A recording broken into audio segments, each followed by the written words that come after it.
Hello guys, आज हम जिस मिनी चाइनीज ड्रामा के बारे में बात करने जा रहे हैं, इसमें हीरोइन अपने एक्स बॉयफ्रेंड से ब्रेकअप करने के बाद बिलियनर से शादी कर लेती है, ये सोचकर कि वो एक कंस्ट्रक्शन वर्कर है। कहानी की शुरुआत होती है ग्रैंड पार्टी से। ये हीरोइन और उसके बॉयफ्रेंड की एंगेजमेंट पार्टी होती है। सब कुछ परफेक्ट लग रहा होता है, तभी हीरोइन की स्टेप सिस्टर आती है और कहती है, तुम्हें पता है मेरा और तुम्हारे बॉयफ्रेंड का अफेयर चल रहा है और कल रात वो मेरे साथ था।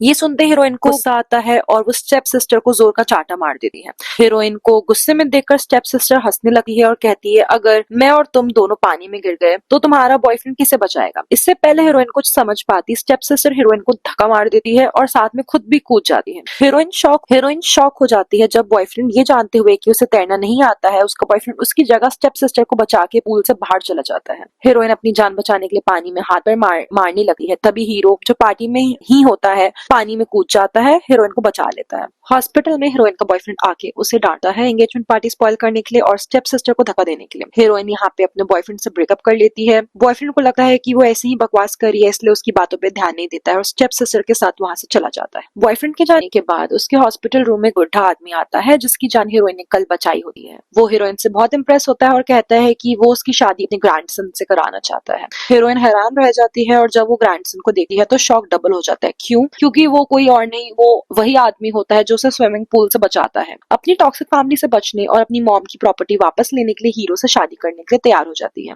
वो उसे कॉन्ट्रैक्ट मैरिज का ऑफर करती है, हम 1 साल शादी कर लेते हैं, अगर 1 साल बाद हम साथ नहीं रह पाए तो हम डिवोर्स ले लेंगे। उस वक्त हीरो ने कंस्ट्रक्शन वर्कर के कपड़े पहने होते हैं, इसलिए हीरोइन समझ लेती है कि वो एक नॉर्मल वर्कर है। वो हीरो को मंथली सैलरी ऑफर करती है और कहती है कि घर का सारा खर्चा वो उठाएगी और हीरो चाहे तो घर पर आराम से रह सकता है। हीरो को हीरोइन का कॉन्फिडेंस और ऑनेस्टी बहुत इंटरेस्टिंग लगती है और वो कॉन्ट्रैक्ट के लिए हाँ कह देता है और फिर दोनों शादी कर लेते हैं। शादी के बाद हीरोइन अपने घर जाती है जहाँ उसका फादर स्टेप मॉम के सामने ही हीरोइन को चाटा मार देता है और बुरा भला बोलता है। हीरोइन क्लियर बोल देती है कि उसे अपनी मम्मी की कंपनी वापस चाहिए जो लीगली उसकी ही है। इस पर उसका फादर हंस के कहता है, जब तक तुम्हारी शादी नहीं होती तुम कंपनी क्लेम नहीं कर सकती। तो हीरोइन कामली अपना मैरिज सर्टिफिकेट निकाल कर दिखा देती है और कहती है वो अपनी मॉम की कंपनी लीगली ले सकती है। उसके डैड उसे दोबारा चाटा मारने वाले होते हैं, लेकिन हीरो आ जाता है और उसे रोक देता है। करके हीरोइन का पति एक मामूली कंस्ट्रक्शन वर्कर है, उसका बाप प्रॉपर्टी देने से मना कर देता है। लेकिन हीरोइन हार नहीं मानती, वो डिसाइड करती है कि अपनी मॉम की कंपनी किसी भी हाल में वापस लेकर रहेगी। यहाँ से हीरोइन के फादर, स्टेप मदर और स्टेप सिस्टर मिलकर उसके खिलाफ प्लानिंग और प्लॉटिंग शुरू कर देते हैं ताकि हीरोइन अपना डिसीजन बदल दे, लेकिन हीरो हर बार आके उसे बचा लेता। काफी स्ट्रगल के बाद फाइनली हीरोइन अपनी मॉम की प्रॉपर्टी वापस ले लेती है। फिर एक पार्टी में हीरो फाइनली रिवील कर देता है वो कंस्ट्रक्शन वर्कर नहीं बल्कि शहर का सबसे रिच और पावरफुल बिजनेसमैन होता है। पार्टी में हीरोइन का एक्स बॉयफ्रेंड भी होता है जो हीरो से कहता है,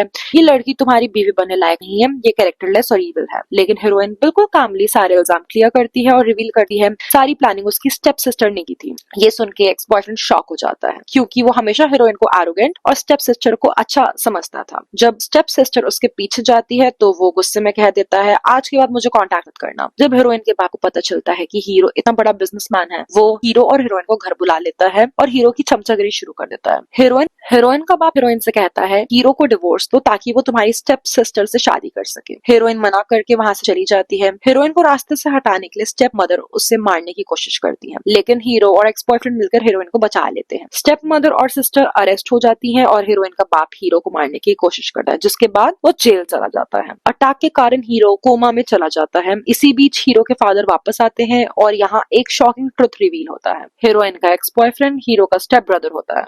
हीरोइन ये बात कोमा में है ग्रैंडपा से छुपाती है क्योंकि इस उम्र वो शॉक बर्दाश्त नहीं कर पाएंगे, लेकिन स्टेप मदर बता देती है और इसके बाद उन्हें हार्ट अटैक आ जाता है और उनकी डेथ हो जाती है। डेथ के बाद हीरो की स्टेप मॉम ये कहकर कि हीरो कोमा में है सारी प्रॉपर्टी हड़पने की कोशिश करती है, तभी अचानक हीरो वापस आ जाता है और रिवील होता है कि स्टेप मॉम ने दादा के खाने में दवाई मिलाई।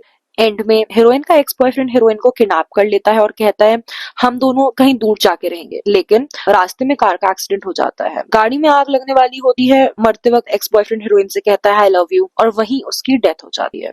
हीरो टाइम पर पहुंचकर हीरोइन को बचा लेता है। लास्ट सीन में हीरोइन प्रेग्नेंट होती है और यहाँ स्टोरी हैप्पी नोट पे खत्म हो जाती है। मैं इस स्टोरी को 8 आउट ऑफ 10 देना चाहूंगी। कपल काफी गुड लुकिंग था, एक्टिंग और केमिस्ट्री सब बढ़िया था। मैंने फ्लैश मैरिज और हिडन आइडेंटिटी बेस्ड काफी चाइनीज मिनी ड्रामा देखे हैं और उन सब के कंपैरिजन में काफी सीरियस लगा मुझे, फिर भी आप बोर नहीं होंगे। अगर आपको वीडियो पसंद आई हो तो प्लीज लाइक, शेयर और कमेंट करें। ऐसे ड्रामा एक्सप्लेनेशन और रिव्यू देखने के लिए चैनल को सब्सक्राइब जरूर करें। मिलते हैं नेक्स्ट वीडियो, बाय।